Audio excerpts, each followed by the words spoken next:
My name is Richard Mbere. I'm 48 years old. I originally come from Zambia.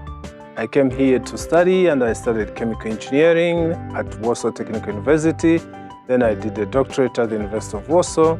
And also I've got in development economics.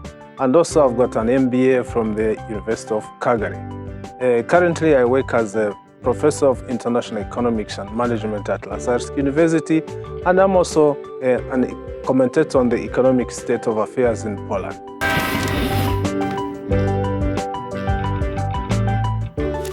So I chose Poland because after finishing high school, I was given a choice by the government to study in a foreign country. And I was given a choice to choose between three countries, Poland, Russia, and India. Russia at that time was called the Union of Soviet Socialist Republics.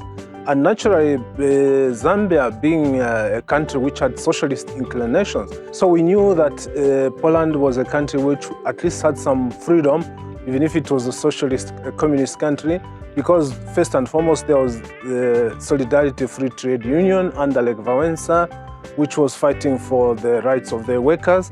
At the same time, we knew that there was a large part of the farming community in Poland was privately owned. So which means there was private ownership and there was freedom of some sort. And naturally in these circumstances, I had to choose Poland. In spite of being a socialist country, Poland is very, very conservative. The conservativeness of Polish people is expressed in the following example, which I always give, that when you ask a Polish man, do you have anything against black people or Arabs or people from other countries, he will tell you no. But then when you ask him the second question, would you allow your daughter to get married to a black man or an Arab? He would definitely again say, no, that is impossible. So if you've got nothing against those people, then why not allow one of them to become a member of your family? You find that this nationalism has increased. Poland behaves as if the world consists only of Russia, Germany, United States, and France. They forget that the world consists of other countries in Africa, in Asia, in Latin America. And their thinking, their behavior, and plus that conservativeness has led to what I can say Poland is slowly approaching to nationalism.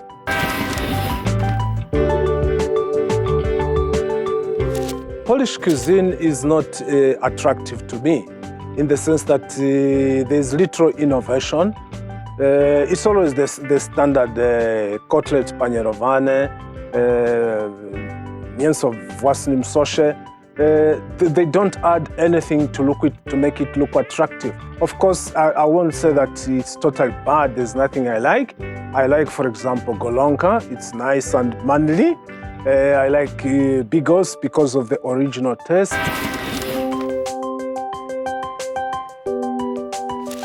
The people are very entrepreneurial. They are very innovative. They think of how to survive in very minor conditions, very simple conditions.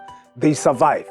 And that's something which I've never observed in Africa, in the sense that people sit down, think, and find ways of making money. Second thing I've noticed about Poland is their dynamism. Dynamism in the sense that once they decide to do something, they want it to be done. They really move in that direction. But first, I have to underline, there has to be a consensus. They have to agree. They have to have it in their heart that this is what we want to achieve. One other thing I like about Polish people is the personal friendship which you cultivate. You see, Polish people, once they come to know you, they like you and they accept you as one of them. They will stand behind you in thick and thin. As they say it in Polish, jeden za wszystkich za jednego. What I dislike about Poland is the fact that, first and foremost, they like discussing too much, discussions which do not end up in a conclusion.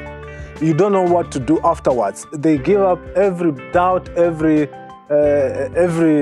negative opinion they could have, but they never come up with a proposal that this is what they want to do for us to move forward. One other thing I dislike about Poland is the discussion of too much history. Polish people always tend to go back into history too much and expect that those historical mishaps that have happened in the past, they should be corrected now.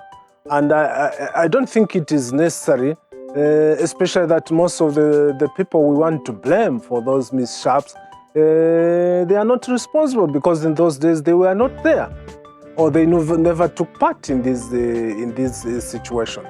So too much of history makes Poland not to move forward much faster than it would have moved, because it's always looking back, and that tends to reduce the speed of development.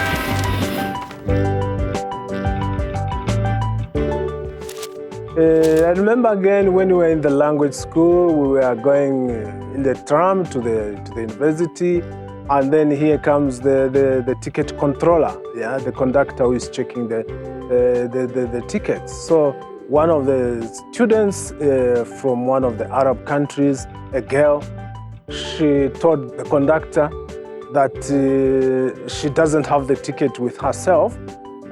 She has left it at home, and her boyfriend said, yeah, I confirm she has this ticket, but she has left it at home. But when you say it in Polish language, it is very funny, because the girl said, ja mam miesiączka I zostawiłem w domu, instead of saying, ja mam miesięczny bilet. And the boyfriend confirms, yes, ona ma miesiączka. So you see how funny it comes out. You find the Polish people in the tram, they were laughing, but we didn't know why they were laughing.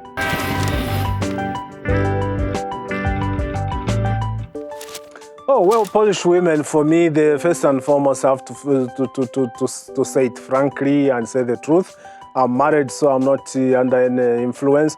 Polish women are some of the best, the most beautiful women in Europe. I've seen Europe, I've almost been in every part of Europe, so I know what I'm talking about. Secondly, Polish women are very friendly, especially when you go to a new place, when you can't find your way. Those newcomers, don't waste your time asking men, they will never help you. But a Polish woman will always help you. Even the first person who helped us when we arrived in Poland way back in October 1983 was a Polish woman. Because you arrive at the airport, the old airport, and there is no information of how you have to get to Łódź, to the language school. You are sitting there at the airport waiting for a miracle to happen, and usually the miracle comes in the form of a Polish girl who sort of speak her own English, broken English, but she tried to help you and show you where you can get the pass, where you can get the ticket to Łódź and not Lodz.